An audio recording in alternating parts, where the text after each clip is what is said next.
Hello, beautiful soul. Welcome to an action-packed and intense May. We have Jupiter, the planet of expansion, going into bold, fiery and brazen Aries. It's a time to push ourselves, to take that leap of faith. Also, on the same day, we do have Mercury going retrograde, so be careful what you say. Make sure you're taking care of all the details.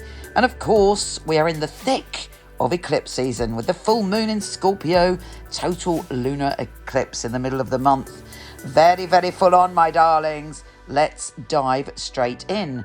Here's your monthly astrology.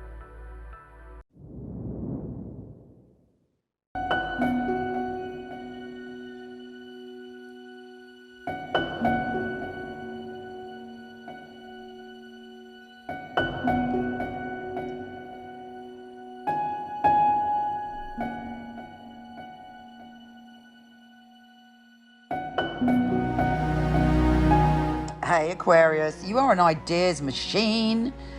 This month we have not only Venus, but Jupiter and Mars at certain points going to be in your ideas and information energy. So look out for news. You may have an idea that could completely transform your life and you could do something big with it. Jupiter wants us to expand, explore, gallop to new horizons, push our boundaries, and words are going to do that for you. Words, information, ideas, potentially the internet as well. Things where you can spread what you think and come up with something extraordinary. So, and you know what? You are the most kind of adventurous is the wrong word, but what's the bloody word I'm looking for? Inventive. You are the most inventive of all the signs, and you can see the future and you're one step ahead of other people. But right this month, you're about 20 steps ahead. So think, talk, communicate. Yes, Mercury is going retrograde, so there may be some confusion at various points, but your mind is racing and reading with ideas. And also, before Mercury goes retrograde, when Venus goes into your communication zone, there's going to be interesting information from people that are either you're in a relationship with, or you're attracted to, or you're friends with. But it's certainly heating up. You're also feeling quite flirtatious this month, and you know, you could flirt with life. You don't just have to flirt with people, but it's exciting. You are thrilled to be here at the moment. We also have, when Jupiter goes into Aries, a desire to explore and talk to people who know things that you don't know. That really lights your fire. Mercury is going retrograde on the 10th, and there may be some confusion about plans, particularly plans to do with joy, happiness and creativity. But it's not all negative, because you may dip into the past actually and hook up with someone or hang out with someone that used to make you laugh and make you smile, and there's a get together with someone from the past there. In other big news, the full moon in Scorpio has a total lunar eclipse. What does this mean? It means there's a massive change coming. It's likely to be connected to your career or your reputation. Now, with a total lunar eclipse, dramatic things can happen, but we don't see the full story because eclipses hide things, just like they hide the moon or the sun.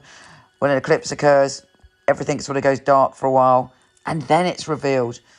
But the reveal is supposed to be, or will be, something that's quite surprising and definitely changes your direction in some way.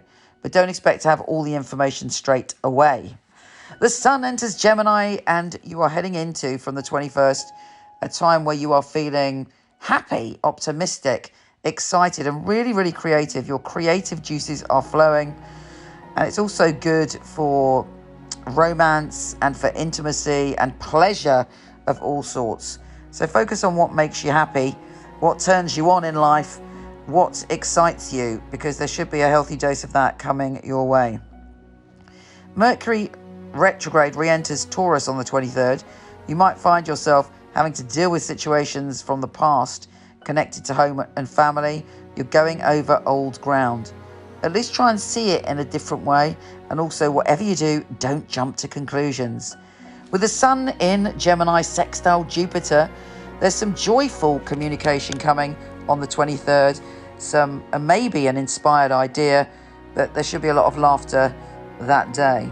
Mars also as I was saying, goes into your information zone on the 24th. Be careful of not getting into stupid fights for the sake of it, because you are full of the banter, which is good. But if somebody crosses you or you disagree with them, or actually just for the hell of it, you might disagree with them because you're interested in everybody's different points of view, and you will be playing devil's advocate, but it's not worth arguing about. Let it go. Put your force and your focus and your passion into your ideas rather than into confronting people unnecessarily. Venus is entering Taurus on the 28th, and you're suddenly feeling that you want to get cozy. You want one-to-one time in your home, or you want to cook, nurture, support those you love, and vice versa. But you're more of a homebody around that time. You could also draw some beautiful experiences in intimate space, your house, someone else's house. It's all very loving. With Mars conjunct Jupiter, the peak of that experience of ideas or information coming your way is on May the 29th. So prick up your ears. You're excited and you're full of passion on that day. Finally, we have a new moon in Gemini, which is in a brilliant position for you. Again, creativity, inspiration, love, pleasure and joy. And it's time to make a commitment to your own pleasure and joy. It's time to say, do you know what?